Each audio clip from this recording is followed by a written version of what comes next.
Confusion ছিল, এখানে আমার দুটো ডকুমেন্ট অন আছে, ভালো করে খেয়াল করে দেখো, এটা একটা ডকুমেন্ট আর এটা একটা ডকুমেন্ট, তাই তো? দুটো ডকুমেন্ট এখানে আছে, ডকুমেন্ট 1 আর একটা লেটার অন বলে আছে। তো যাই হোক, দুটো আলাদা আলাদা ডকুমেন্ট, ঠিক আছে? অন করেছো? দুটো আলাদা আলাদা ডকুমেন্ট এখানে অন আছে, মানে আমি কোনোটাই ক্লোজ করে কাটিনি।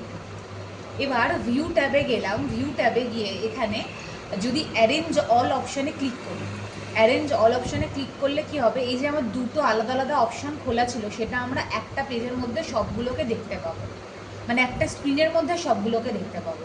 এই যে আমার একটা ডকুমেন্ট খোলা ছিল আর এই একটা ডকুমেন্ট, তো সেটা কি অ্যারেঞ্জ অলে গিয়ে আমরা এখানে দুটো কেন, দুটো চারটে পাঁচটা যতই থাকবে ততগুলোকে একটা স্ক্রিনের মধ্যে দেখতে পাবো, ঠিক আছে? এটা হচ্ছে অ্যারেঞ্জ অল।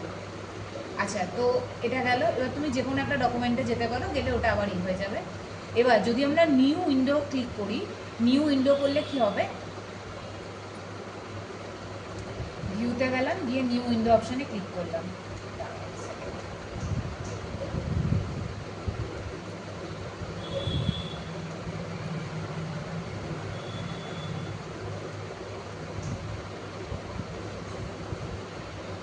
আচ্ছা, ওপরের লেখাটাও দেখতে পারি, ইভেন পেজের নিজের লেখাটাও এভাবে দেখতে পারি।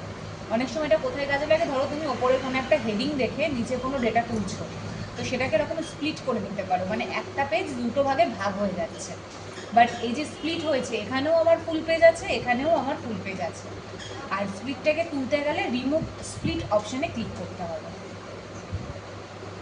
ঠিক আছে?